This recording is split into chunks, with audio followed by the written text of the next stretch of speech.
The broadcast is now starting. All attendees are in listen-only mode.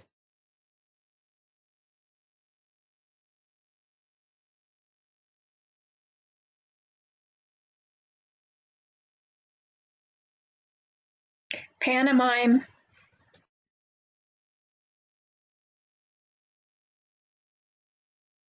I don't know why. It must be that I like the silent movies, but it would be a little bit disappointing later since these kinds of programs are all words and one might get just a little tired of the pantomime. So thank you. We have several voices of God, over on the right-hand side, and I appreciate notification. Well, okay, it's been a big political day. It still is a big political day, obviously, and maybe some of our attention has been drawn to what may become a decisive moment in this impeachment process. I think if I can just be allowed a little digression here, because it does basically affect everybody, even if it's centered in the United States at this time. It's interesting that in the Middle East and somewhere in the United States, and I suspect maybe in the financial area, financial center, New York, I suspect, and somewhere in Central Europe is a triangle of what's called cosmic evil. And that's surprising, especially given a second-rate country like the U.S. And I think there'll, be a very big battle to decide where it is that Christ sets up his headquarters. And that's what I think the fight is really all about, to try to invalidate the various places which might be useful. But inasmuch as DK tells us that the capital of the United States will be moving to New York, very interesting. He doesn't say when. And that the United Nations building and complex and that whole thing there on the East River, United Nations in New York, which is obviously a great second-ray, fourth-ray magnetic drawing together of the nations.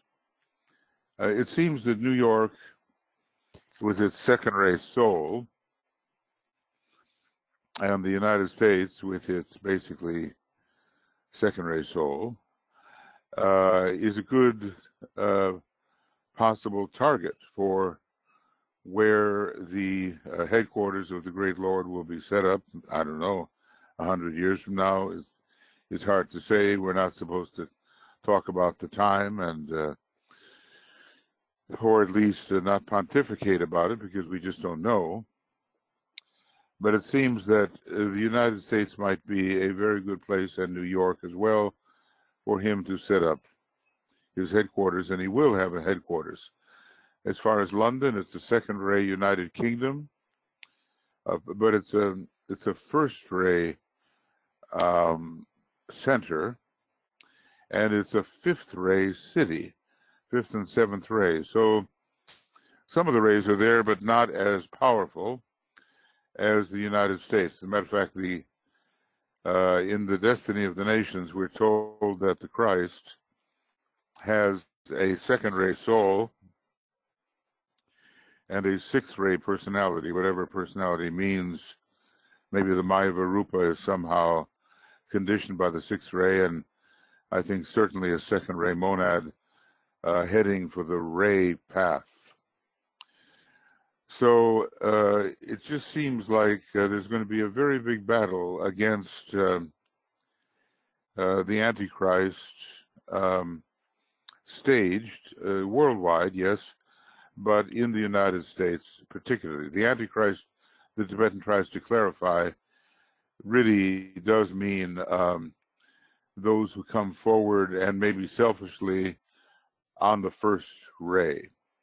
He tries to give it a ray definition. So it's very interesting to see, all of the truth-telling where it happens, the patriotism where it really exists, the soul attitude or the impersonal attitude when it does exist. Otherwise, very selfish and oftentimes mendacious, means lying, mendacious attitude.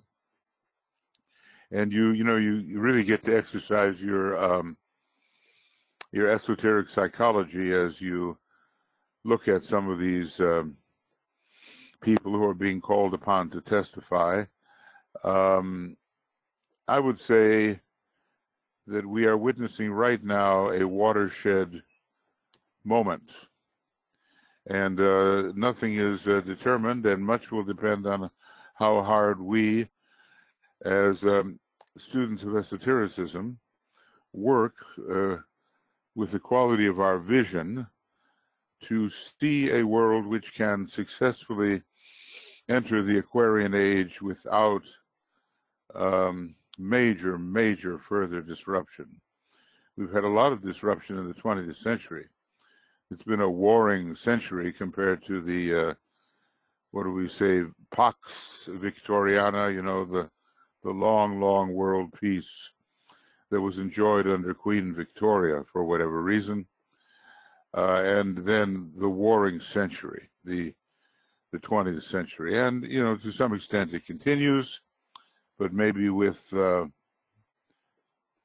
reduction. And, meanwhile, all of these energies are at play. People are bringing, the organizations themselves have their ray structure. The United Nations is very much a fourth ray organization.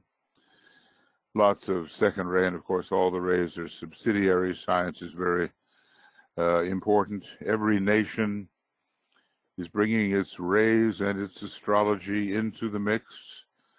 And if the rays of the time reinforce the rays of the nation is likely to rise to prominence and somehow be reinforced.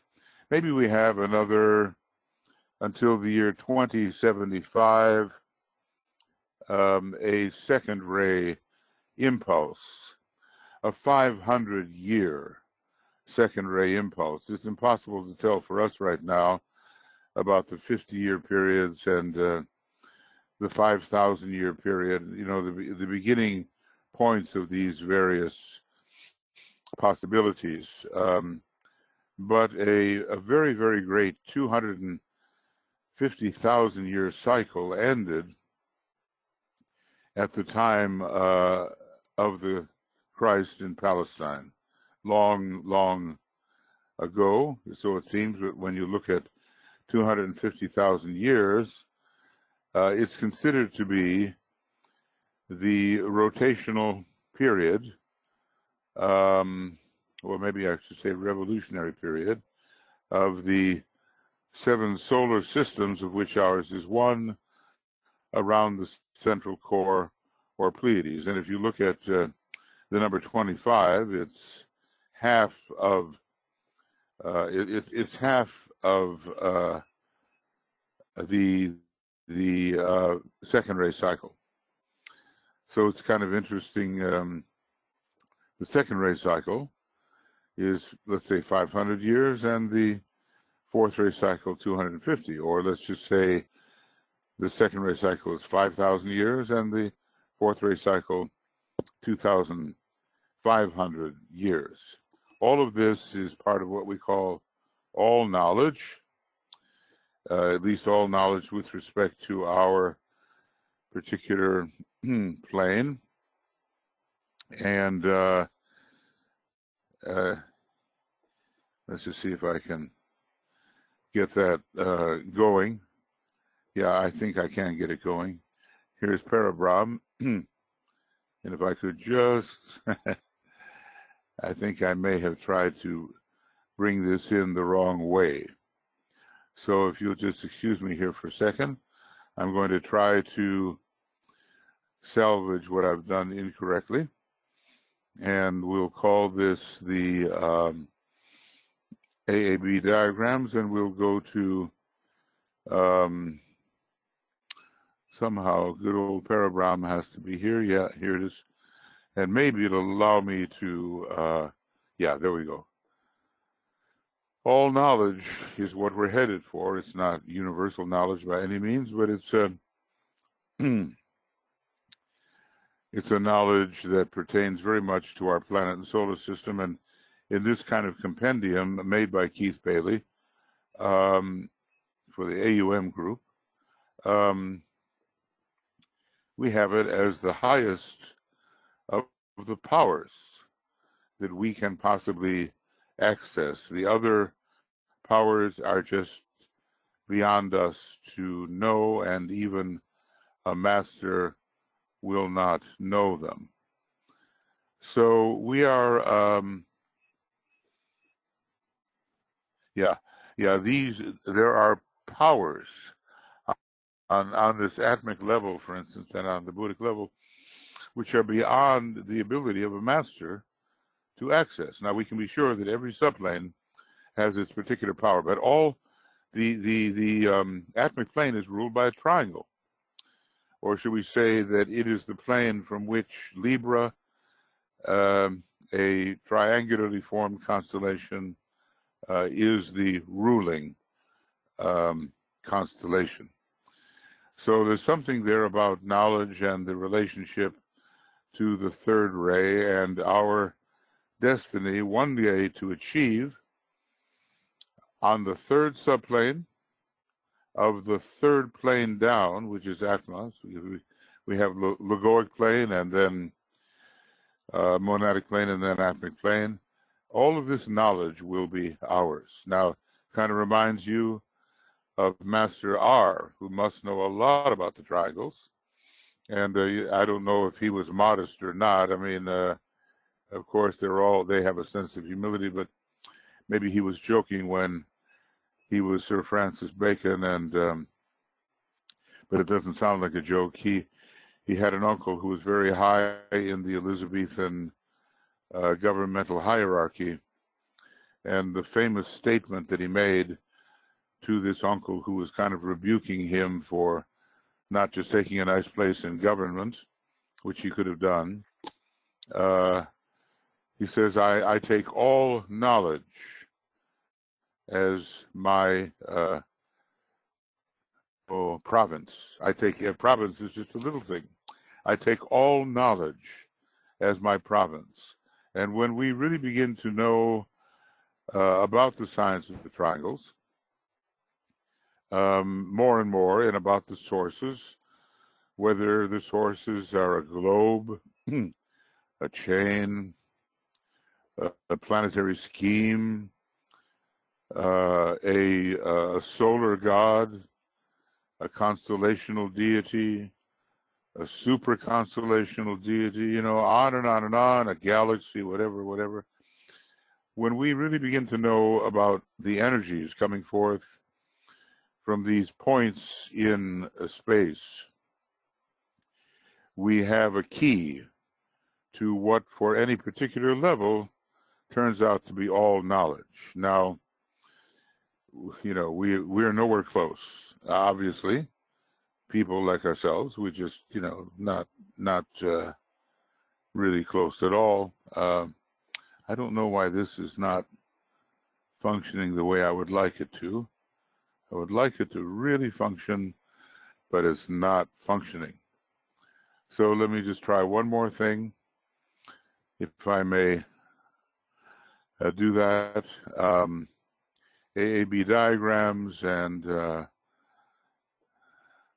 don't know, sometimes things just don't work out. Now we've got the arrows that are required. Yeah, we do. We have them. Okay. So when we talk about having all knowledge, we are talking about a very limited thing for us. We're talking about maybe all knowledge of the cosmic physical plane. And the Christ himself does not yet have that. When we talk about all knowledge here on the atmic plane, the third level of the third plane down, we're talking about all knowledge of the Brahmic aspect of the cosmic physical plane. Here's how it's divided. Shiva up here, Vishnu here, and Brahma is the next 5 planes. So it's going to be all the knowledge of Brahma, but not necessarily beyond that. So you can just begin to imagine, can't you, how much we have yet to learn and why a very steady approach to our esoteric studies is required, and in a number of lives, by doing that, we will know a lot more than we know now, and it will be given to us during the Aquarian age that we can study in that way and experiment with energies in such a way that they become real to us. I never know quite how, I'm going to introduce the subject for the evening. I just want to say welcome you, Anne and Annette and Antoinette and Ario and Brennan, Catherine and Helena and Helen and Ishtar and Joan and Johi and Karen. Oops, let's see. There's a question here. Oh, how is this watershed moment? I'm going to talk about that in a little bit, Karen. You're interested in politics, so I think you can see the implications. There was this guy that I really shouldn't interrupt, but there was this fellow who was a Watergate prosecutor 40 years ago, and he says, I can tell you the exact moment in the coming procedure when the president will be toast. You know what it is, toast. You burn toast or whatever.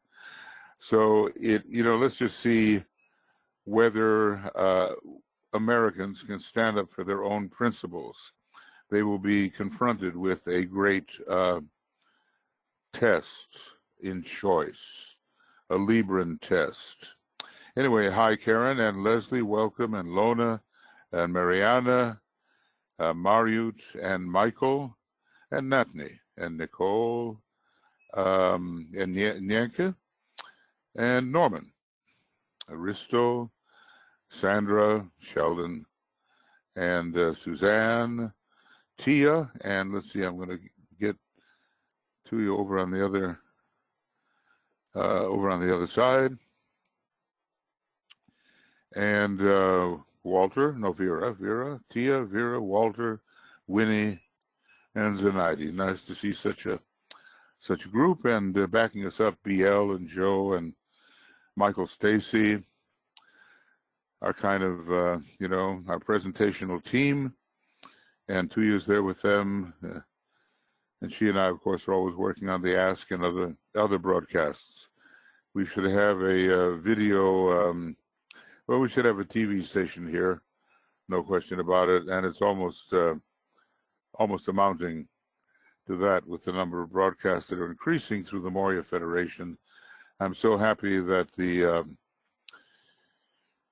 faculty members are sharing their expertise. We have, BL and Eva, and it just goes on. We have a lot of people, Dwayne and Francis, Donald, and I don't know who I'm leaving out, but just faculty members that are coming up and sharing in this more modern way the immediacy of their knowledge, and you can all gain from that. Of course, I encourage people to go into a depth of esoteric study, such as we offer in the Moria Federation. Now, it's not yet the kind of esoteric school that will appear in the future, and for which entry requirements will be very drastic entrance examination. But you might as well get used to the idea and study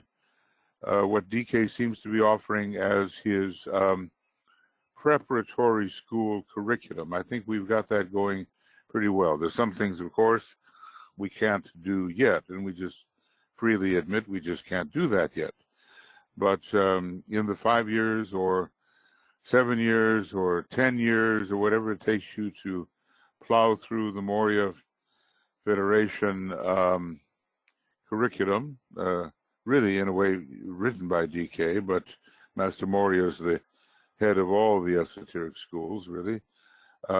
You're going to be preparing yourself very well for your future possibilities in the new esoteric schools after the Christ returns and after the masters are rightly situated. And all of this is controlled by timing, by cycles, by energies coming in and out, and by triangles rotating.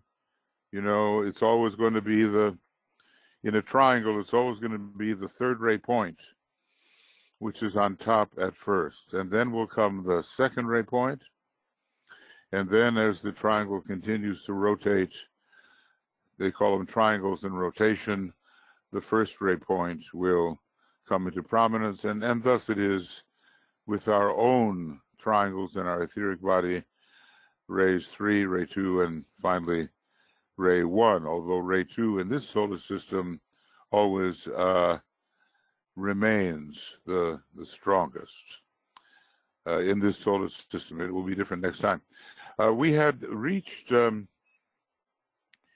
guess I write the number 60 so I don't forget, but somehow here on page 433, it's really worth reviewing because DK gives some different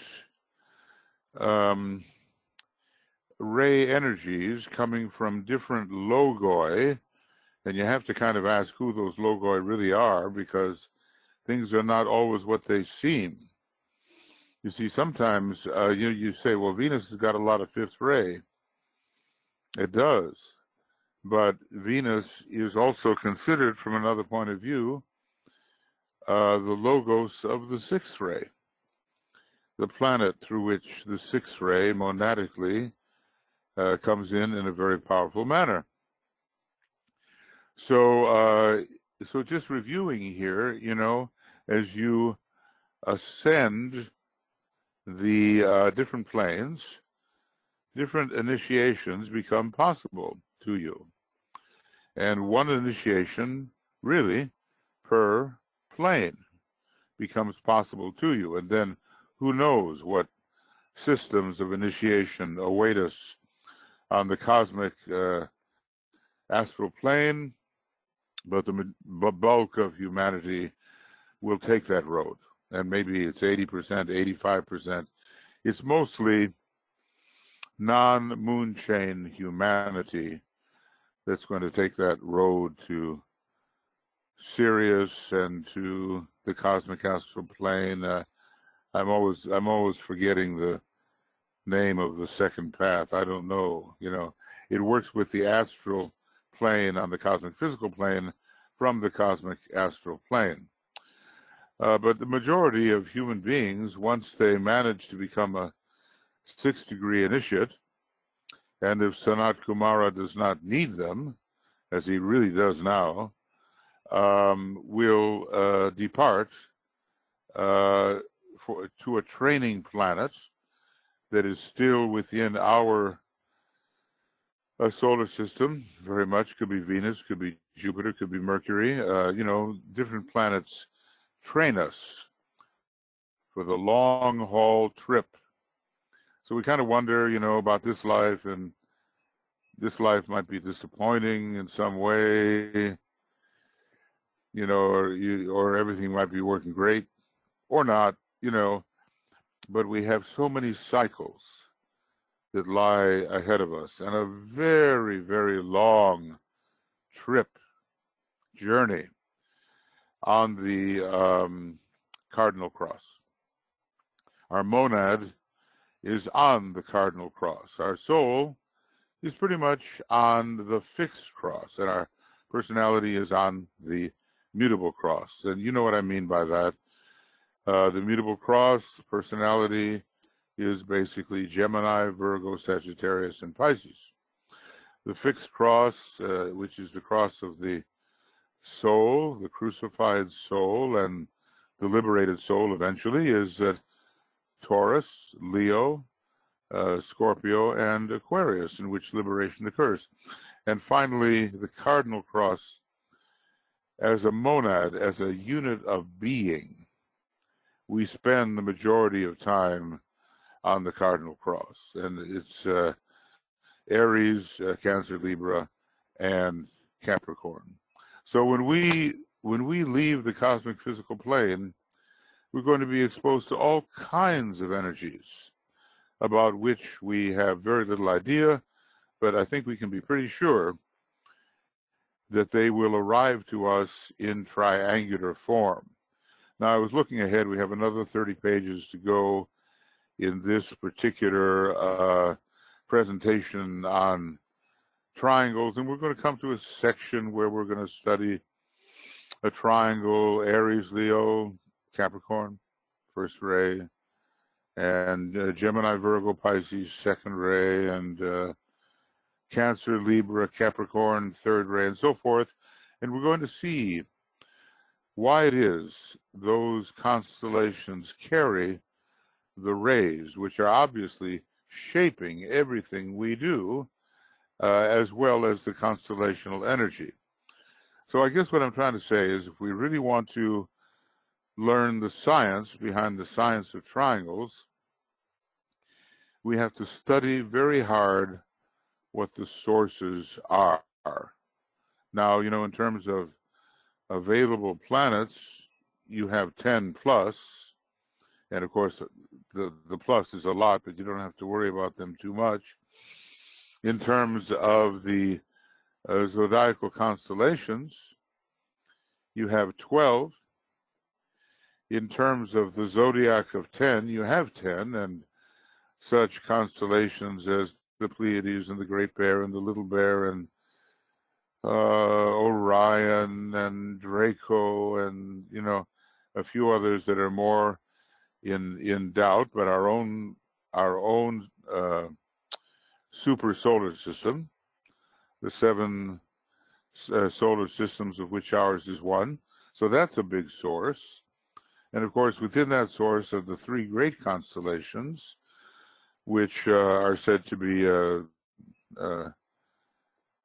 the Great Bear, the Pleiades, and then Sirius. But it's not really Sirius. Sirius is great, yes, compared to our planet, our solar system, but Sirius is a blind for the Little Bear. The real Son, Father, Son, and Holy Ghost, the sonship resides with the Little Bear. Okay? And then, of course, the 7 rays. And then you have 9 paths that you can take. Now, that's not a whole lot to memorize. It really isn't. I mean, I've taken organic chemistry and other courses in chemistry and physics, and what they want you to memorize there is far and above what we would have to memorize just to get the main elements, the main sources of the main energies which shape everything we do. Now, it's going to be thousands and thousands of years before people like you and I are relieved from the cosmic physical plane. Even the masters, it's taken them a long time. I mean, Master Jesus right now is at Chohan. It's been 4,000 years to go from the 2nd initiation to the 6th initiation. And who knows? Initiations have a way of kind of fanning out. There's some that are taken very fast, like initiation 2, 3, 4. You can even take them in the same life.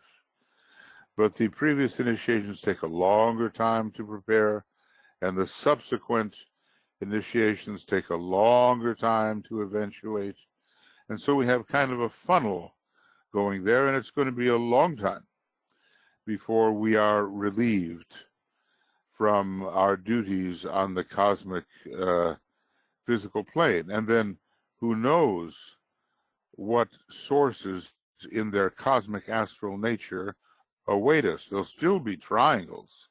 It'll just be the cosmic astral presentation of the triangles rather than the etheric presentation.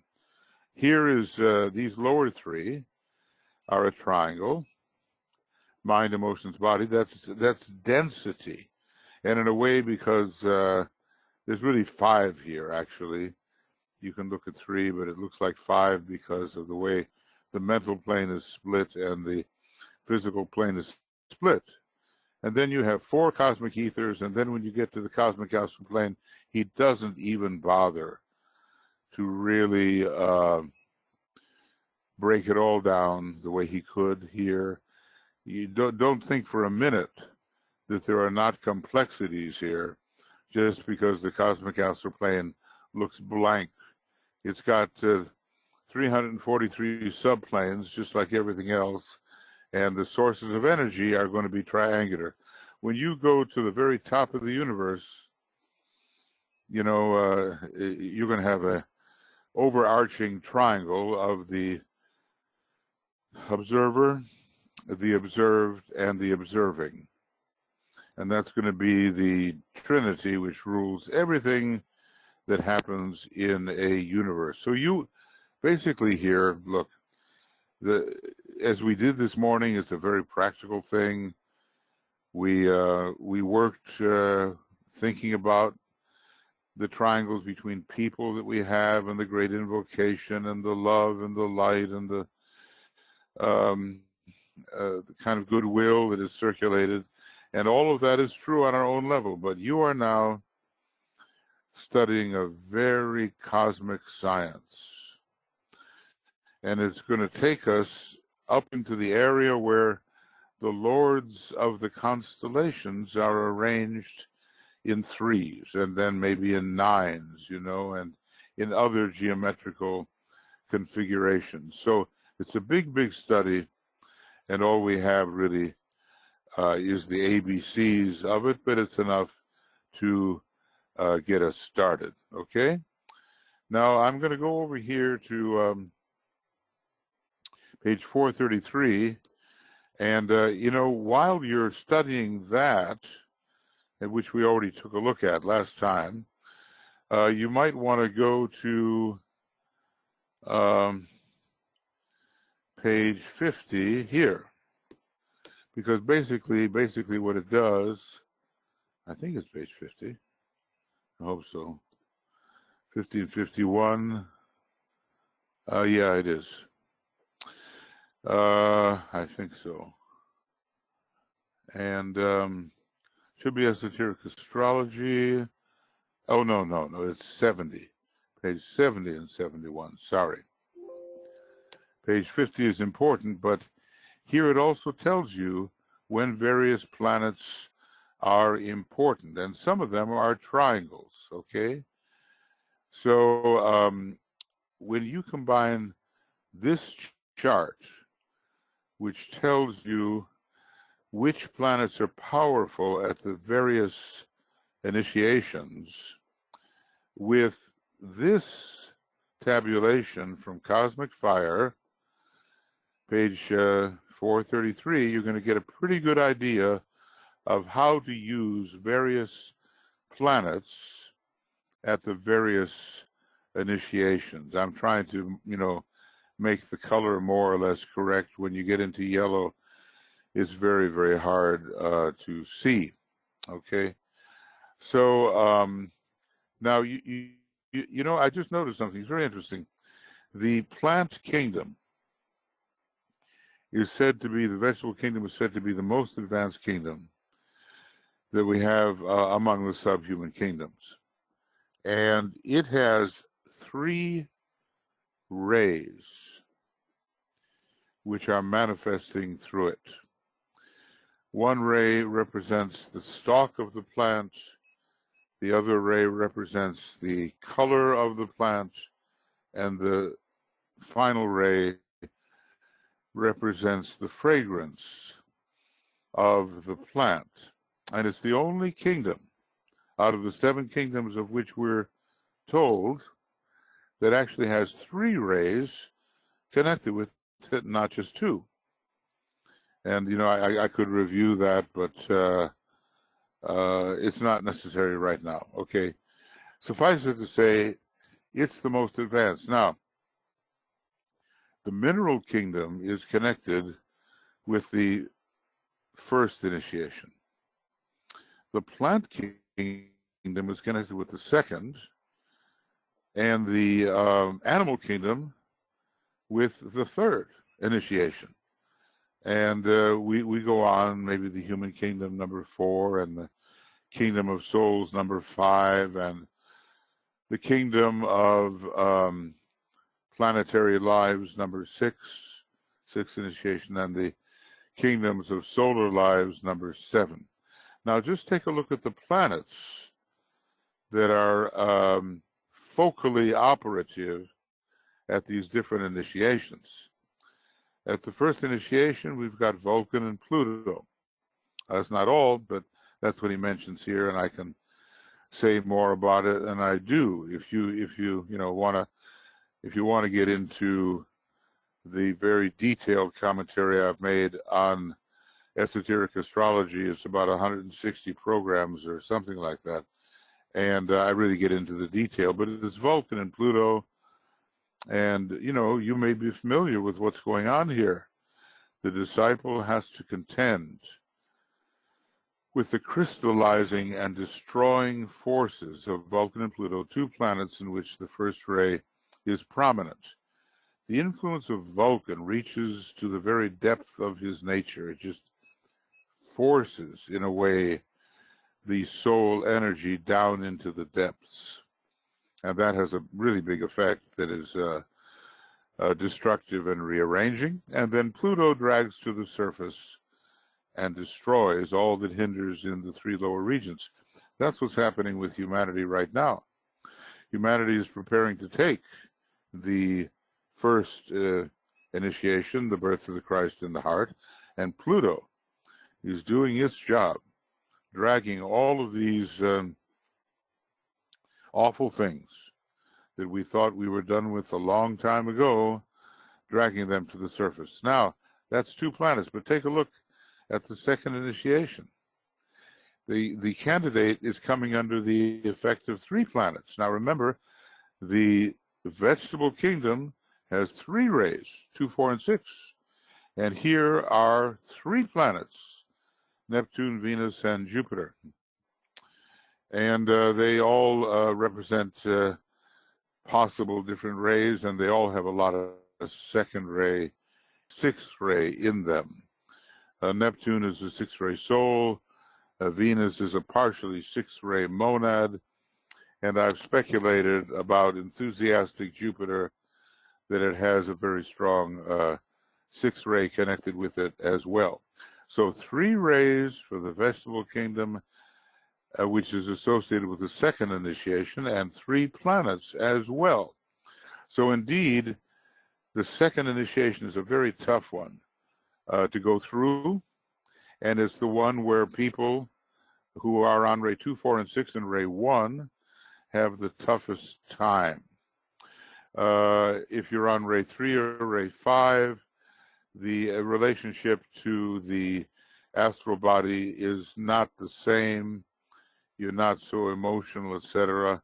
And the second initiation is not as drastic as it is for people who are on 2, 4, 6. And ray 1, and then I probably have to add ray 7 in there as well. And then we go right back to the combination of 2. And the third initiation is the Moon and Mars.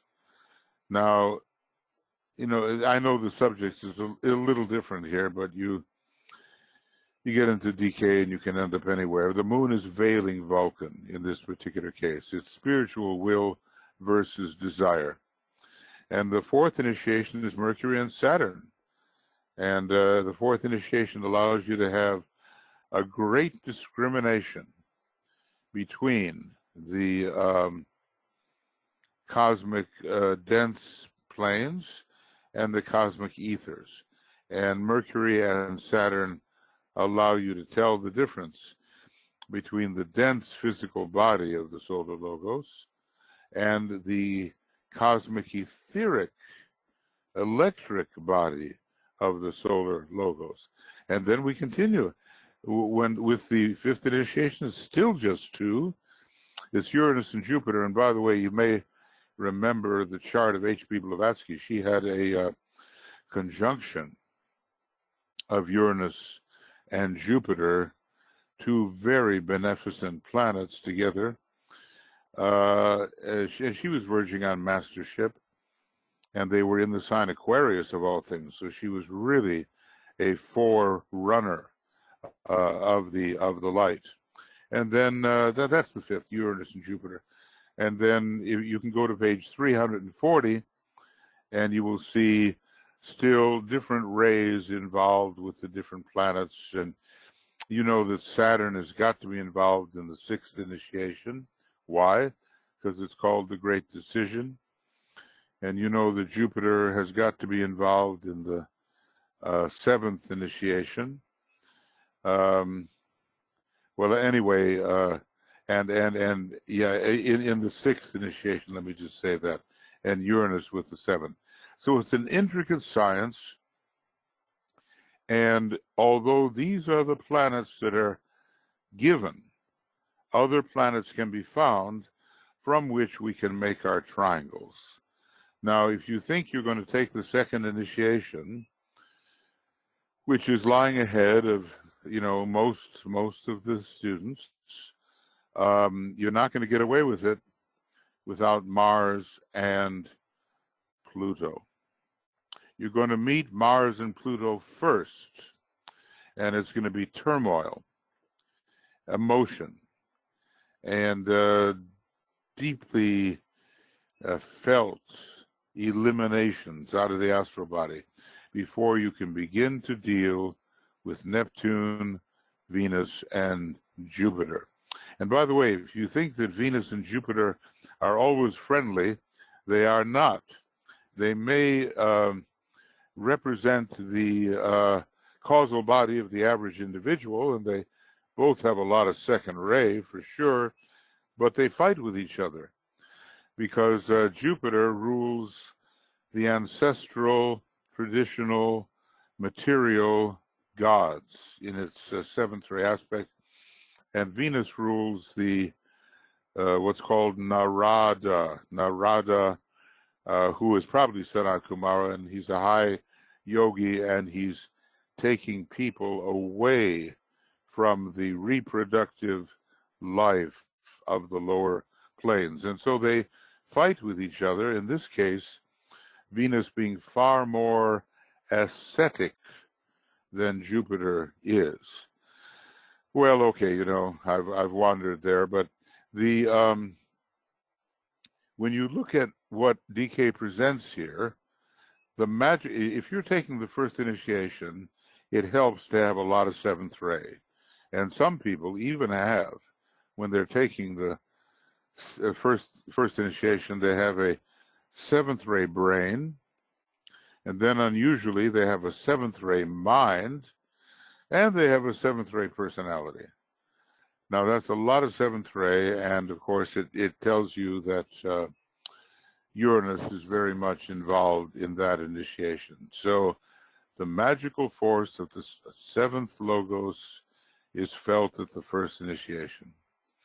What that means is that you are changing your responsiveness to life from the dense physical instinctual body to the electric vital body. And meanwhile, these various planets are involved here.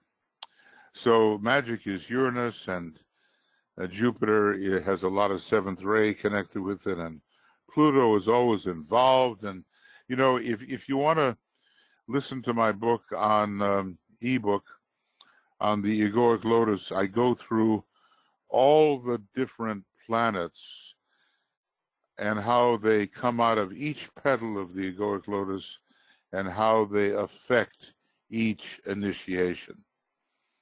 Now, I know it's an intricate study, but remember, we're involved here with Master DK at first in this thing that's called meticulous entirety or ridiculous entirety.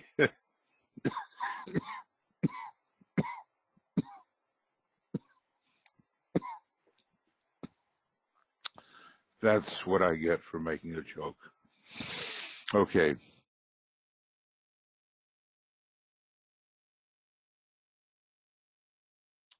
So anyway, magic. Then when we talk about what is facing most of us, or just many people, in the see, because once you take the second initiation, you have entered the stream. And if you read the book, this is The Secret of the Golden Flower, something like that, something that Blavatsky translated, and it's a little manual for disciples. It's all about what you encounter at different initiations. You've entered the stream, and the power of the ashram is now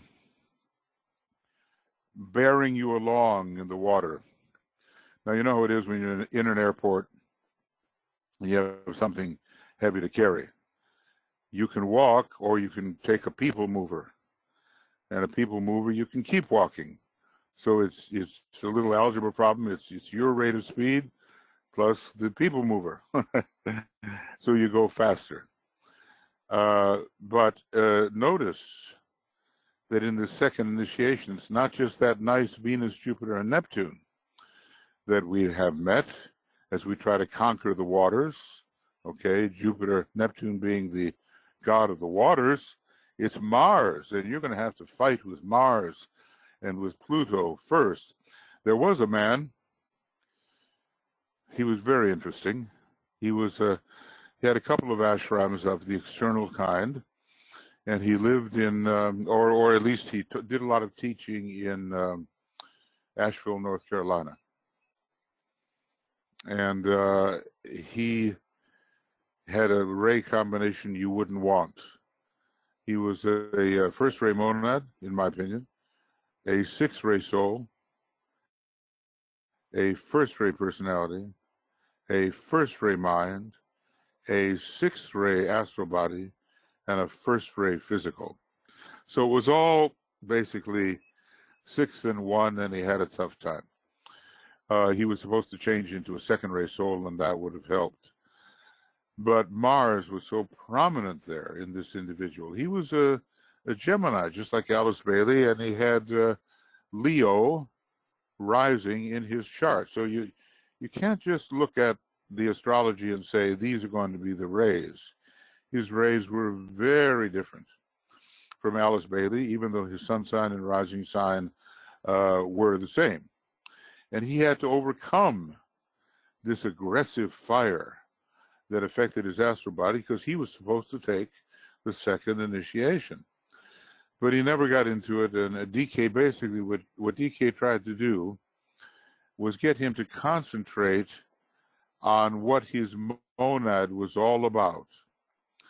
And remember that the monad is introduced as a subject for study and a factor that is worthy of attention between the first and second initiation, and especially as you begin to reach the second initiation. But the man didn't want to do it, and he basically he didn't write the book that DK wanted him to write. He wrote a book on the sixth ray, and he failed the second initiation. So even though Venus, Jupiter, and Neptune, as we've just seen, that nice triangle, is the ruling triangle of the second initiation, and the only one in which you have that kind of ruling triangle, Mars gets into the act, Pluto gets into the act, and maybe all the planets somehow get into the act for every initiation, but there's a whole hierarchy of effectiveness. Now, the illuminating light, it's the Ajna Center. The third degree is all about light, third initiation. And it's the light of the fifth logos is felt at the third initiation. Well, what is the fifth logos? Is it Venus or is it Mercury? See, because if we go very high, we will discover that Mercury has, as one of its monadic rays, there's the ray of the monad and there's the ray of the liberated monad, okay? So probably the ray of the monad is the fifth ray for Mercury. And it's a great light carrier. So maybe it has to be considered.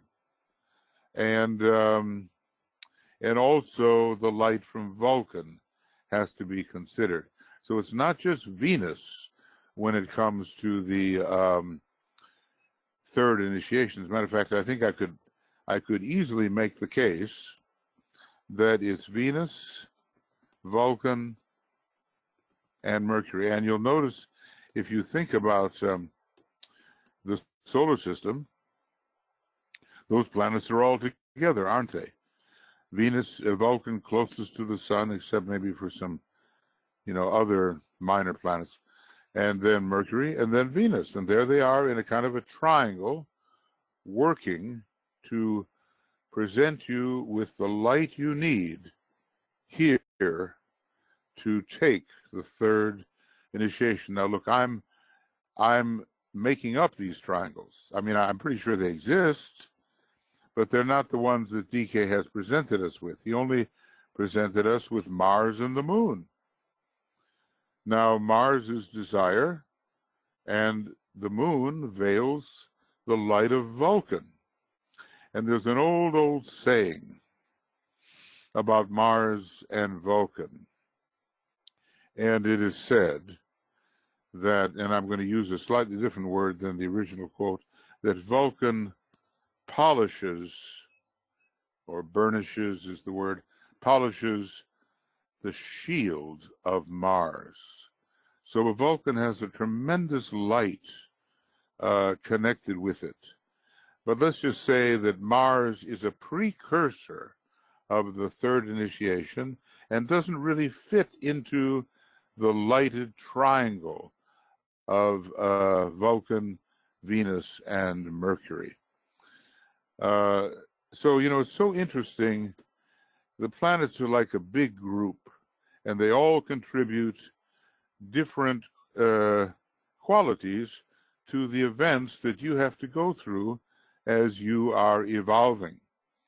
Now, over here, we're talking about the fourth initiation, the harmonizing life of the fourth logos. Now, who is the fourth logos? Well, that's difficult to say. I mean, in a way, it's Mercury, because there is a soul ray of Mercury.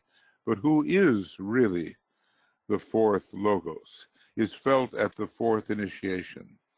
Now, Neptune is definitely there because it's the heart center, above all, that is operative at the fourth initiation. So, if I was to look for planets that I want to put in a triangular form that will help me take the fourth initiation, I would say that I'm going to be dealing with Neptune, with Jupiter, and Mercury. And interestingly enough, I hope you're taking notes, right? So I can remember what I said. Okay, interestingly enough, those are the three planets that rule the Buddhic plane. Now, the Buddhic plane is the plane of intuition, right? So, when you look at it, here it is. This is where our intuitive life really, really begins, right? Okay, so these are three intuitive planets. And in order to create the higher part of the fourth initiation, they can come together. When we're talking about the lower part, then all kinds of unhappy possibilities come before our mind. The arrow Sagitta, which is the first decanate in the constellation Capricorn, it shoots those arrows. You know the story. How do you take the fourth initiation? Well, I don't know. Sometimes people go to a cave and they meditate for the rest of their life, or the equivalent. But Jesus was crucified, and Krishna was shot full of arrows, taking the fourth initiation, which was Christ in the year approximately 3002 BC. And it was at that point, I do believe, that the Buddha became the head of the hierarchy, and the Christ was a fifth degree, became in a way a fourth degree initiate moving towards the fifth degree. One day, all of this will be made clear to us, how the energies combined to make possible the next step of great people whom we study, and we'll learn what the energies have given to them. Now, usually, when we talk about Saturn, we don't talk about blending. As a matter of fact, we talk about separation. And this is interesting because elsewhere in the books, it tells you that it is the first ray that is found at the fifth initiation. Here it tells you it's the third ray. Okay, so, Saturn, Mercury are involved here, and some first ray planet, I suppose. I wouldn't be surprised if it's something like this. I'm trying to make triangles here, you see. Vulcan as the planet which is veiled by the sun, which rules Leo, which is the fifth sign. So the number 5 becomes very important there. So it's not just the first ray that you're going to experience at mastership. You're going to become all-knowing. You're going to, it's something about Libra, Saturn, the third ray, and also Mercury. Mercury is very interesting. It is said that there are 5 levels of mind, and the Buddha had the 5th level. There's the concrete mind. There's the son of mind, which is the soul. There's the abstract mind. That's 3. There's the transcendental mind. That's Buddhic.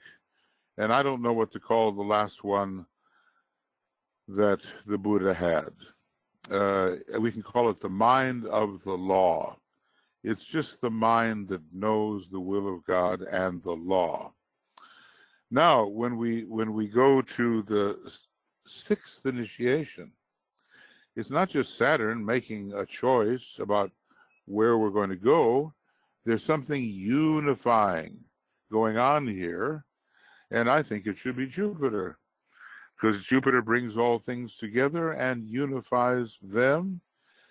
And when you're about to take your big trip, on the way of higher evolution, we might say that this is it, you're going to go through some training, of course, but here you're taking your 6th initiation, and you're making a decision about which of these roads you're going to take, which of these paths. 9 paths are now available. That decision is going to take you to other planets for training, because you can't just jump off onto the cosmic astral plane. You have to be trained to do so. There are 2 signs which are particularly connected with the monadic plane, and I'll show you what they are, and you probably know what they are. It's here it is, and you can see that the very first sign is Virgo. Okay, well, what is the hierarchical ruler of Virgo? It's Jupiter, and its color is blue. However, from the monadic plane, we also hear the mantra, I leave the Father's home, and turning back I save. Now that's totally Pisces, isn't it? And Jupiter is also the ruler of Pisces and the great ingatherer and the great includer and the great uplifter and the great savior. So Jupiter is very much connected with this level. But if I want to make a triangle out of it, what would I do? Well, let's see. What would I do? I don't know if I can make a triangle out of it. Yes, one of the things that I would do, this should be Jupiter, but I would add Neptune here as well. And would I add any other planet? Well, you can think about it. You can think about it. Maybe the higher aspects. It's not going to be a first-rate planet. It's going to be a welcoming second-rate planet in some regard. I guess I would add somehow Venus with its second-ray monad. Okay, now hold on. Where am I? Yeah, Neptune and Venus. And they would all be prominent at this point. I'm sure about Jupiter and Neptune. I'm not so sure about Venus. I'm looking for, in other words, in a way, it's the sun. Because this initiation, well, let's see. No, I tell you what, I'm going to take away Venus. Why not? And I'm going to put here Saturn. Why do I put Saturn here? It's not a second-rate planet, but it's the planet of the great decision. So what am I trying to do? I'm trying to say to you that at each initiation, a different thing happens. And in order to make that thing happen in the right way, different types of energy are required. Now, the great monadic encompassment is very much Jupiter. And don't forget, Jupiter loves to travel. So you're just about to take the greatest travel of your life. Well, while you've been a monad that's been projected down into matter, now everything really opens up for you. And Neptune is the blending planet. And along the way, what are you going to discover when you go on your trip? You're going to discover an interesting thing. You're going to discover that there are no such things as all these little balls. All these little balls are like planets or suns or whatever they are, and they're all one thing. They blend and they merge, and they blend and they merge under Neptune. Because you know what Neptune does? Suppose you're confronted with a ring pass knot. You say, oh, I am I and you are you, but who are you anyway? I can't understand you. Neptune gets inside the other person, so you can really understand them intuitively. And then Saturn is there, not because it's a second-rate planet, but because with Saturn you can't have your cake and eat it too, okay? You have to make a choice.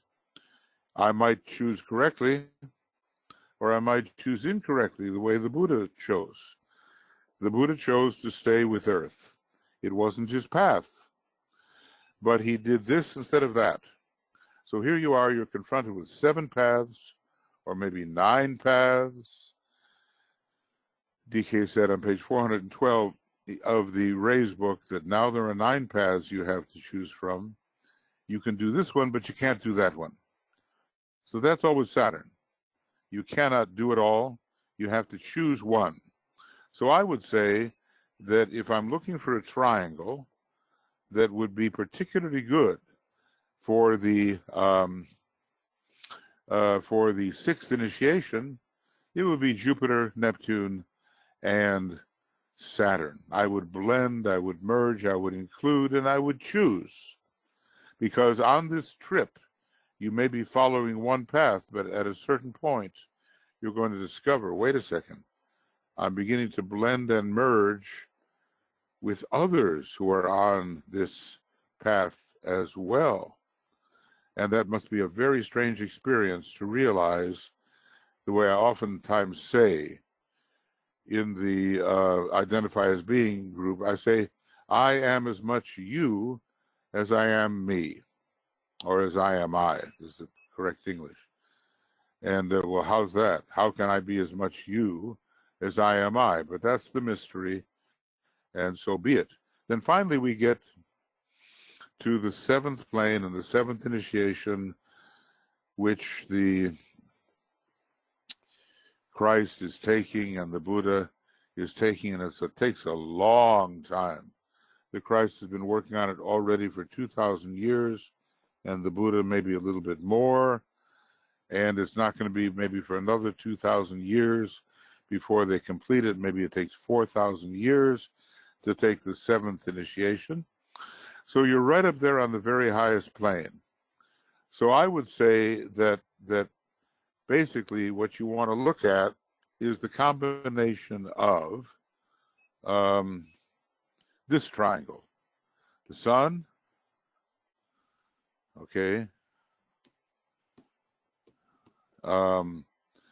Vulcan, a first-rate planet, okay, sorry, and Uranus. Those are going to be one star and two planets, which are really, really important. Now, if you want to get rid of the sun, you maybe substitute Jupiter. Why? Because what planet, what ray is it that that rules the seventh initiation? How do I find that out? Well, I've given you the advice before. Go into this book. Go down here to the rays and the initiations. If I can find it. Here it is. Turn to page 340 and look up the ray that rules the seventh initiation, and you're going to find it to be the second ray. Now, what is the ray? Who gives the strongest expression right now of the second ray? And it would be Jupiter or it would be Neptune. So you could substitute here either, okay, or maybe substitute Jupiter or Neptune if you don't want the sun. You know what's interesting, though? I think it's Jupiter. And I'll tell you why I think so. If you're a Leo, and remember that the seventh initiation is partially ruled by Leo, because that is the great sign that rules that plane. Leo veils three planets. Okay, so here's one way to look at it. Leo veils Uranus, Neptune, and the Tibetan hints at it, Jupiter. Okay? Now, so, and then, of course, we have Vulcan, and there's a way to combine the drawings of triangles so that when you get 4 elements or 5 elements, you get more than one triangle, and I'll try to show that to you. Meanwhile, the best thing to do is just kind of start memorizing the different sources and how they combine. Okay? Do that. And then pretty soon the whole jigsaw will begin to come together. All of this is so you can draw upon planets. If I know that I'm going to take the second initiation, or that it's a possibility for me, I might meditate on Neptune, on Jupiter, and on Venus at different times. And I might look at them in triangular formation, and I might draw upon them to get certain abilities that will help me take the second initiation. If I want love and inclusiveness in my astral body, I'm going to draw upon Jupiter. If I want tranquility and light in my astral body and an illumined astral body, I'll draw upon Venus. If I want a very subtle astral body, which can feel everything, I will draw upon Neptune. So right there I have a triangle, and I'm drawing upon 3 different sources of energy, if you know what I mean. So in other words, I would say draw upon Neptune for sensitivity, draw, sorry, how about typing, huh? Upon Jupiter for expansion and inclusiveness, and draw upon Neptune, upon Venus, for a lighted astral body affected by the illumined mind. You see how it works? So be active, be proactive. Imagine, especially at the right times of the year, that you can really call in energies which will help you take your next step ahead. And what I'm saying is that oftentimes they will be found in triangular form. Maybe one member of the triangle will be most powerful, next and least, and so forth. Don't worry about that. Just first of all, look at the quality of the sources. All right, so now what I've done is not anything that I plan to do. And that's just sometimes the way it is. I would say I would say end of Science of Triangles, this is the readings, number 60, on 20 November 19.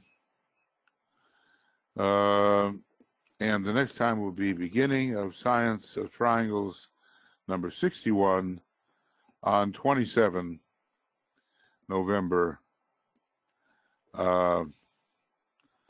19, and it will be, it won't be an evening, it'll be a morning presentation. Okay. Now, basically what I'm hoping, that even if you're not an astrologer per se, you're getting used to the idea that certain energies are around you and through you, and they can help you take your next step ahead, and they're often found in triangular form. Now, you know, the fact that the great majority of students in Master DK's group were scheduled to take at some time the second initiation makes the triangle very, very important, because that is the one initiation where a triangle is given. I can also invent, and there's probably some truth in it, how different triangles will help you take other initiations. All right, so I'm calling it quits on that right now. And if you have any questions, now let's see, Walter has something here. Okay, I hope I answered Karen. Politically, we have to see whether American values will withstand the challenge of the predicted fascism, which is the exaltation of the selfish personality over the soul. And now things are going to be very clear, so people will make a choice as to their values.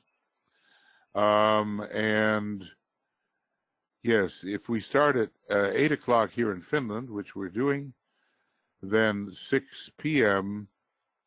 is correct. And if for some reason I've said 6 p.m. finish time. I was wrong, but I think GMT Michael, is correct. Yes. I think that refers Yes. to Go ahead. what's in the chat box. We've got the older thing in the chat box that was in there when the webinar was set up, and it just needs to be revised. Okay. All right. Well, now during these times when we don't have summertime, we're going to go with the 6 p.m. time and 6 a.m. time. And when we go back to summertime here and many other places, we will go to the 5 a.m. and 5 p.m. But right now we've got quite a bit ahead of us. That's at 6. Okay. So Mercury, now here's Walter. Mercury just went direct just now this minute and is no longer retro. Well, let's just hope that people can think with some degree of independence from the instinctual, selfish promptings of their astral body. You see some of these senators and representatives and all that. I mean, nobody's perfect, okay? But, you know, people are really driven by their desires, and they cannot seem to pull back and see what is of greatest value. They're just they're riding the wild horse. That's all I can say. And the horse is not yet trained. And I see this going on all the time. This partisanship. We did, you know, in our glamour group, we're doing a lot of meditation on partisanship and, you know, partiality and not seeing the whole picture, just seeing your own point of view and so forth. And the astral body in its one-pointedness tends to be that way until Jupiter, Venus, and Neptune really get in there and say, hey, let's expand this picture using this triangle, and let's understand the other person's point of view by identifying with the other person. Now, once we know the science of the 7 rays, and once it is accepted, it'll be much easier to get inside the other person's consciousness. Right now, it's not easy, okay? And we just fight for what we believe, and that's it, you know. We just, it's a battle, you know. But with the 4th ray coming in, there may be a battle, but the battle will lead somehow to understanding the other person's point of view. I told you the story of Alexander the Great. Okay, he great warrior, and Aries rising, Sun in Cancer, that's the great contradiction. So he conquers Persia, and, you know, horrible battles and all that, and he prevails. And then what does he do? Because he's 4th ray, 1st and 4th ray, in order to understand better, he starts to dress like a Persian. He learns the Persian habits of court. He learns all of the ways of being of the one that he just conquered. So, you know, it's not the same as 6th ray where you just say, okay, the right side won and down with the wrong side. It's a different attitude, and DK promises good things because of the 4th ray is coming in its monadic aspect in the year 2025. Even since 1924, it's been very strong. Somewhere in Cosmic Fire, it tells us about that. Okay, now let's see what else here.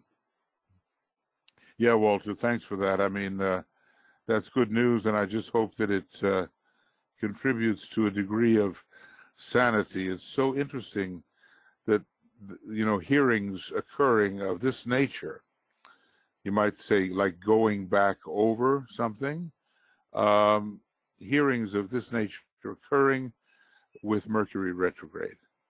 And I don't know, something may not be working with my, no, my solar fire is not working. Okay, I try one more time. And then I just want to, let's see if I can get there, or if it's going to, maybe I just have too much open. or something. Anyway, I'm just going to take your word for it that it just switched to the direct direction. Okay.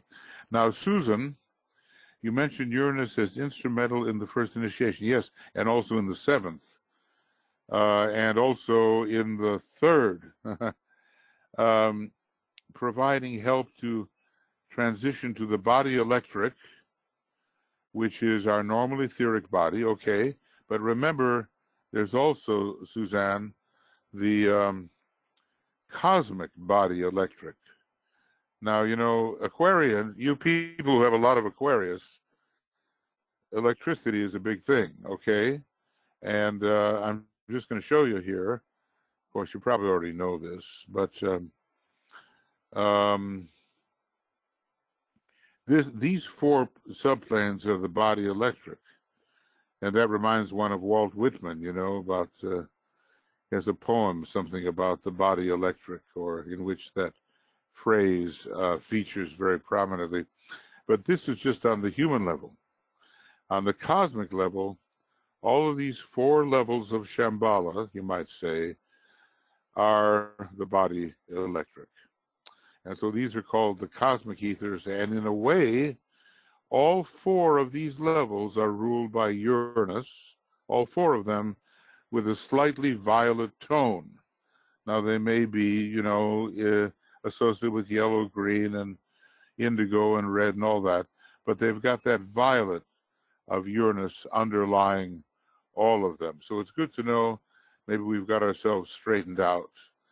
By the way, it may help us be, you know, to determine what is truth, to examine the testimony and the questioning at some of these political investigations is a very good practice, because you can sort of have your truth meter operative and your lie meter, and you can kind of follow the way people are thinking and why they move from thought to thought according to the motive that they have. Do they want to deceive? Do they want to obfuscate? You know, do they want to misdirect, lead you astray? What do they want to do here? Or do they really want to get at the truth, which actually is a little bit more rare than trying to lead the listener astray? Okay, so going on here, Suzanne, the body electric. So could we infer it to be prominent in transits from any initiation to the next, perhaps showing, well, I would say, look, Uranus rules all migrations. That's something that astrologers have come up with, and when there's big earthquakes, migrations, you know, things, upsetting events, things that change the structure of everything, so that when you're moving from one plane to another, the presence of Uranus as an initiatory planet can be very prominent. But let's remember that for initiations of the threshold, such over which, for instance, the Christ presides, it's Neptune and not Uranus. And once we get to the third initiation, Uranus is really prominent at that point, and the rod of power that is held by the Sanat Kumara is very Uranian in its nature, and really offers a tremendous transformation of consciousness. So we tend to be in the higher realms with it. So in general, yes, when you move from one thing to another in a transition, Uranus can be present, but it becomes much more powerful after the third degree. It is in the first degree powerful. Second degree is very much Neptune. The third degree is very Uranian, because it's moving us up into a connection with the monad and not just the soul. Okay, so what else do you have here? Perhaps showing in the chart? Yeah, always follow Uranus in the chart. When you see Uranus coming to your sun, let's just say, or to your ascendant, or to one of the angles, start to prepare and think about what it could mean. I've done that in my life, and the timing pretty well works out, and I say, boy, that's going to be a big event, and it was. It can involve the whole moving, yeah, as you know, I've been an American. I am American, but I spent a lot of time in Finland, and it was when Uranus was involved with the Moon and Mars that I undertook a migration. Now, that can happen with anybody, and we have to define the word migration, what it might mean. Okay, so here's Chris. And what is really meant by the idea of veiling? Okay, maybe I can answer that. For instance, 3 planets by Leo. Does it mean Leo is blending the energies of these 3 planets? Well, okay. Jupiter turns out to be physical in the way Leo veils it, and Neptune emotional, and Uranus, occult mind, mental. And what it means, now, it's a tough question, but what it means to me is when the sun is operative, the sun, interpreted at that level, is the principle of ahamkara, which means basically I am. However, the I am is a mistaken I am. It is what we usually think of as personality, and is not the real I am at all. Now, as long as you are laboring under mistaken identity and the I amness that is symbolized by the sun, the real vibration will not get through. Now, and actually, I shouldn't say that Leo veils Jupiter, Leo veils Neptune, Leo. I should say the sun, as the ruler of Leo, the triple sun, veils Uranus, Neptune, and possibly Jupiter. He does hint at it if you're going to be sharp and just look at it. What it means is the vibration of the planet cannot get through the ahamkara. You're so fixated on personality that the real meaning of the unveiled unveiled Uranus doesn't reach your mind. The real meaning of the unveiled Neptune does not reach your astral body. And maybe, if what I think is correct, the real meaning of the unveiled Jupiter does not reach your etheric physical body. He says an interesting thing about the moon. The moon, well, it apparently doesn't veil anything in Cancer, or maybe just Neptune in some way. In Virgo, the moon veils a combination of Vulcan and Neptune. 2 different vibrations have to get through there. In Aquarius, the moon veils Vulcan, Neptune, and Uranus. So Aquarius, really, with regard to the moon, is the sign of the 3rd initiation, or at least, if you've reached that point in your development, the potential of having the right energies to take it. Now, what he says is very interesting. He says, very few people can stand the vibrations of the unveiled Neptune. Okay, so let's say moon is veiling Neptune. It's not the full personality. It's the lunar lord, which is ruling your astral body. And there's a lunar lord ruling your physical body, and a lunar lord ruling your lower mental body. And the presence of that type of energy we call a lunar lord veils or prevents the full vibration of those higher planets from really reaching and conditioning your personality vehicles. In other words, I'm so personal, I'm so involved with the instinctual tendencies of my lunar lords that the real vibration of Neptune, the extensive vibration, the subtle, the refined, cannot get through. And that's what I find veiling to be. Preoccupation with a cruder energy, which, if it doesn't lift, won't let the refined energy get through. That's what it means to me. So later, when you are a Uranian Leonian, I would say that the idea of blending fits quite well because you'll be closer to a spiritually integrated personality.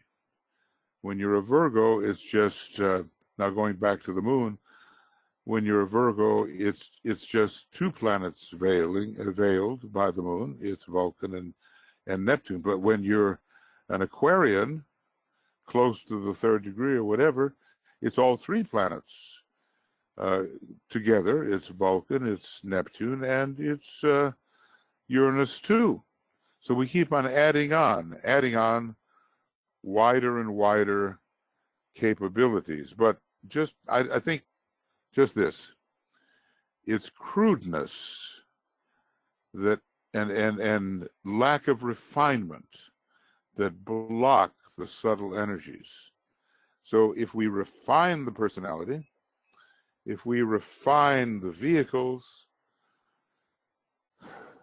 the higher, more sensitive vibrations, which are normally walled out, they will get through. That's what veiling means to me, Chris. Okay, now here's Ishtar, and thank you, Michael, so insightful today, as usual. Do you mean looking at the solar return and seeing, well, look, seeing where Uranus is? I always want to look at a solar return, how one is to interpret it, and whether one has the patience to go along and say, okay, now is the time in my yearly solar return when this planet should be striking. There's a lot of different interpretations there, but generally you can get a summation of what a solar return may mean, and it may carry its meaning in general throughout the year. And if Uranus is prominent on the ascendant, conjunct the sun, whatever, it's going to be a year of real change of structure of how you do things. I've always found it to be the case for myself and for others that Uranus will really change the structure of what you do and how you do it. And sometimes a solar return is just a snapshot at that moment when the sun is reinforcing its own natal position. So it's a powerful time, as you know, and that little snapshot might give you a general indication for the whole year. I would look, we're supposed to be disciples, and we're entering the Aquarian age.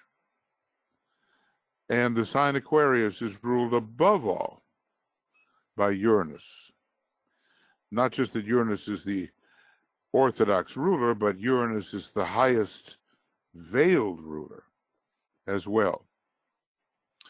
So, you have the moon as the highest ruler of Aquarius. Well, the moon is veiling three planets, and of those three planets, Uranus is the highest. So Uranus is the planet to watch during the Aquarian age.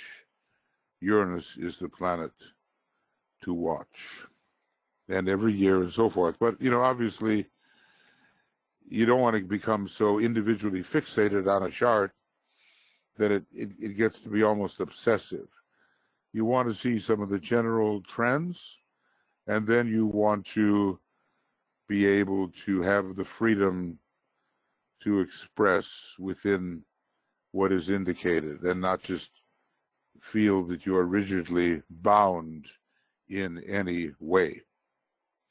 Okay, Ishtar. Yeah, so look at that solar return, and look, I'll tell you what, I've taken to doing my monadic return, which is when the sun reaches the point for me. If I'm 1007 Aries in my sun sign, then when the sun reaches exactly 1007 Libra, at that time of the year, sometime in late September or early October, I will see maybe a chart that will help me bring through monadic energy better, if I understand it. And I suppose you can also do some kind of course, it'd be hard to know when to do it, but I was thinking of the Ascendant, but when, because every day the Ascendant turns to its position. So when would you do it? The way I look at a chart, for instance, oh golly, I'm not having too much success for some reason. I think I've got too many things open, and for the moment, and I don't want to. Yeah, when I see that little circle turning, I know I'm in trouble. So basically, sometimes I look at it this way. The sun is the personality. DK gives us that hint, okay? The rising sign takes us to the soul. The point opposite the sun takes us to the monad, or at least what it does is it opens up a channel whereby if you are at that stage of evolution where you can benefit from monadic energy or even recognize it, then the opposite point, the point opposite the sun, will be a useful point. And I've got a new theory, and I probably told you about it, that the seventh house cusp, the last angle that is not, kind of considered there.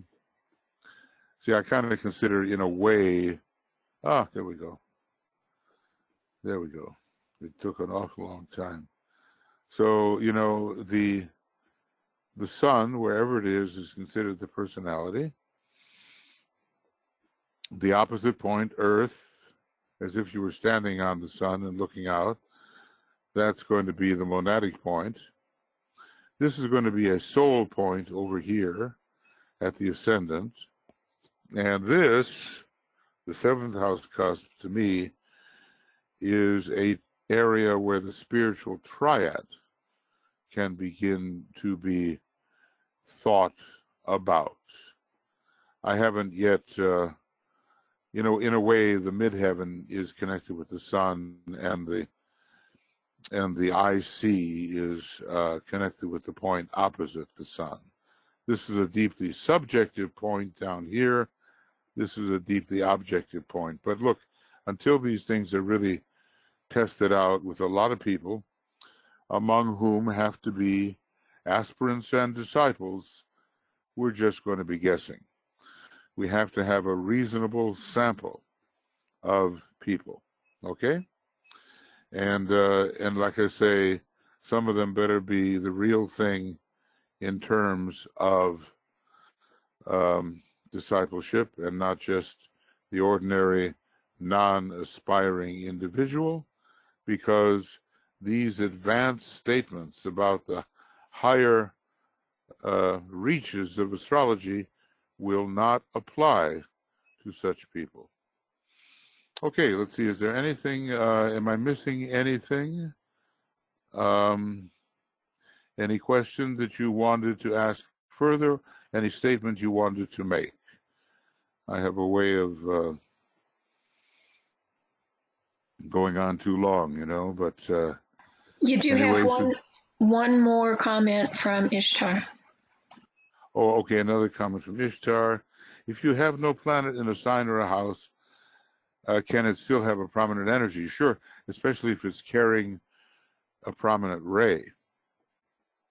Let's just say you have an unaspected Mars. Or sometimes, you know what I tell you,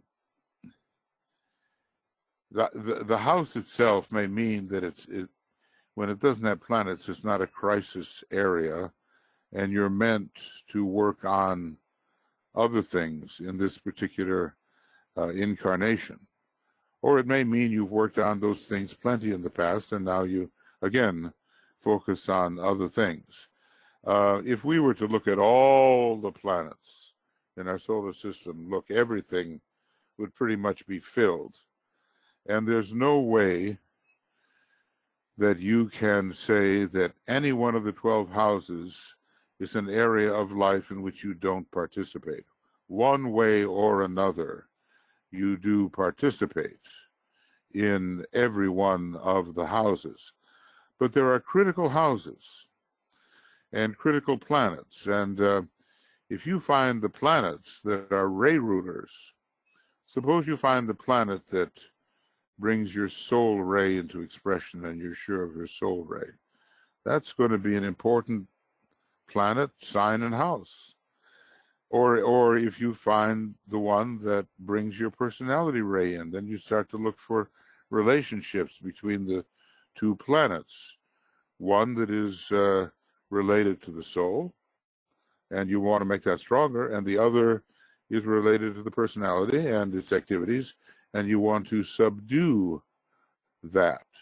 So you have everything there, you know, and if you start adding the asteroids and the invisible planets, and you know, your whole chart is going to be just totally black with all kinds of interrelationships. The main thing about astrology, it's so complex. Just choose a few of the relationships, and then you will be in a position to understand the main things. Okay? That's the important thing. Same with triangles. DK says, look, I can give you all kinds of triangles here, but only some of them are really relevant to who you are now and what you're doing now. And if we're not careful, we'll just get overwhelmed by complexity, and, you know, it won't help us clarify our path in life. And I notice here, okay, so, right, that's what I would say. And I notice here that Michael, yeah, has his hand up. Yeah. Hey, Michael, I'm sorry that I disturbed, but I just remind you that we have in 10 minutes another meeting starting. I think you forgot that. Yeah, can you get on that meeting, and then I'll come right along. Okay, I'll get there somehow. No, I cannot, Mike, because you are the one who is sending the links. Okay, see how it is. This is life here in the busy city. All right. Anyway, I'll be ready soon. Michael, go ahead. Michael. I'll be very quick. When you mentioned about the Ascendant, I've learned something that's really simple and quite practical to use. Everybody can try this.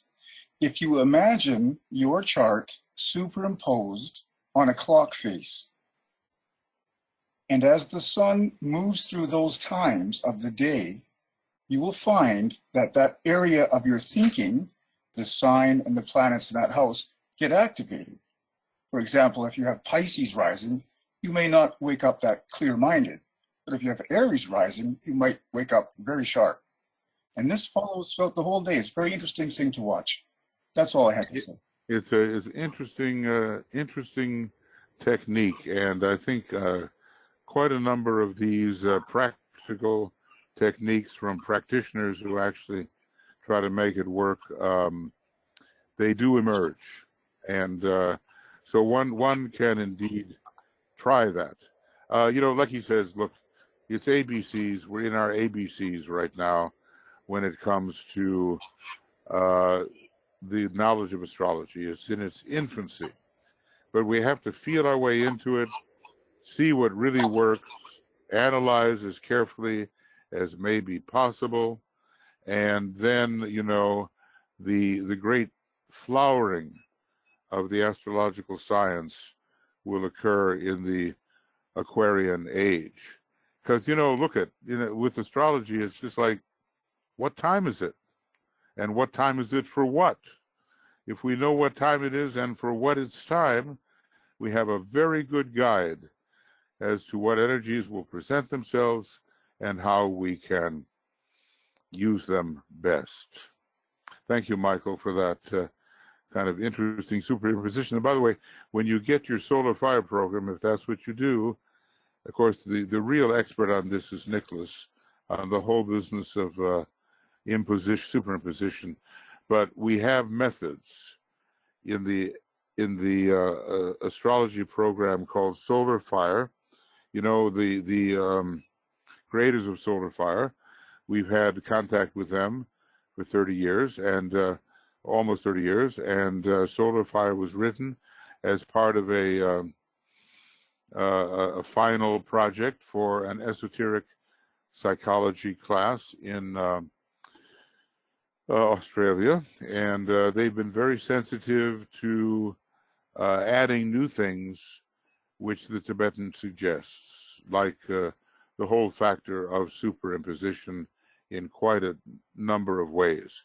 So if you don't have a Solar Fire program, you may want to get one. I don't think it's too expensive as programs go. You may want to get one, and then the superimpositional methods will emerge, and you can experiment with them.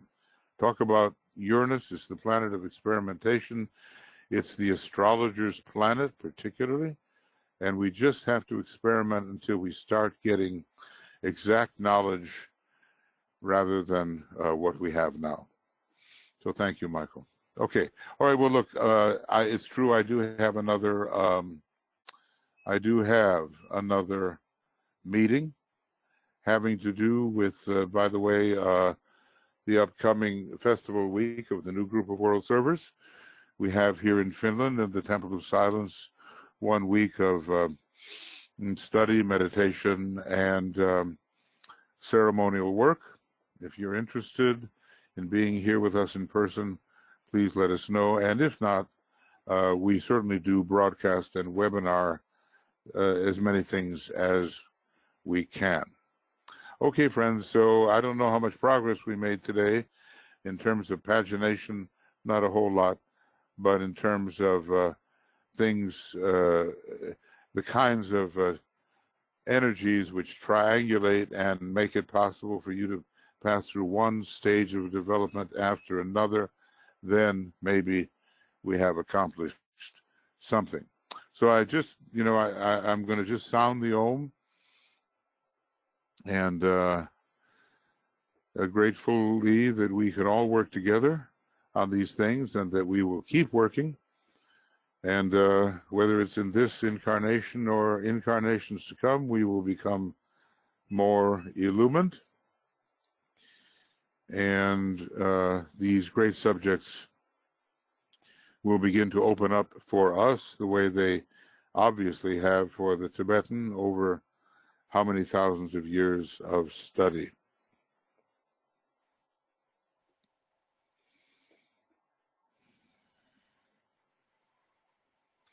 So it's as if we come together, we form a group, we try to live in one consciousness so we can all benefit from what everyone else is thinking and feeling and so forth. and we stand within sight of the ashram, in this case Master DK's ashram, and we try to absorb from that ashram the directives concerning what the ashram wants to accomplish on behalf of humanity.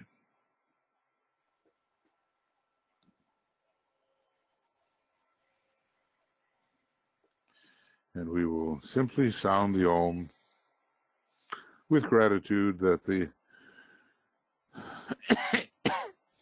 Tibetan has come along to give us such amazing material, amazing thought that can help us so much make progress on the path of spirituality.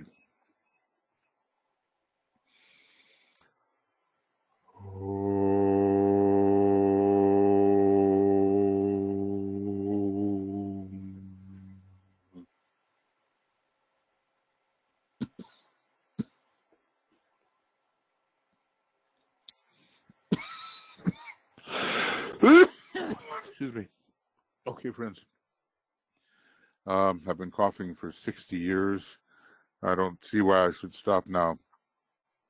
And many blessings from the whole team, and, you know, from Joe and BL and Michael and Tuya and Olivia and myself, and trying to bring you these programs and the other members of the Moria Federation and affiliated groups offering you webinars on illuminating subjects. So we'll be talking to you, and all the very best tomorrow morning, reappearance of the Christ meditation.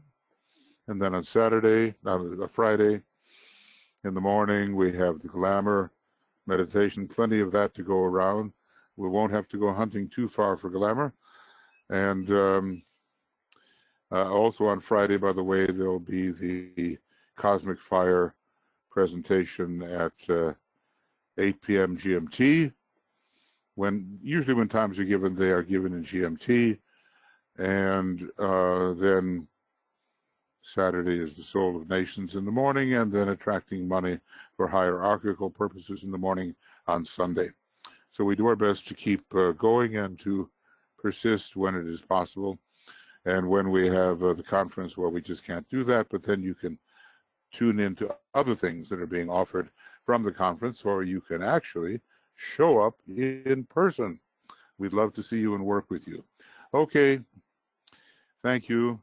Lots of love, many blessings. We'll talk to you later. Bye-bye.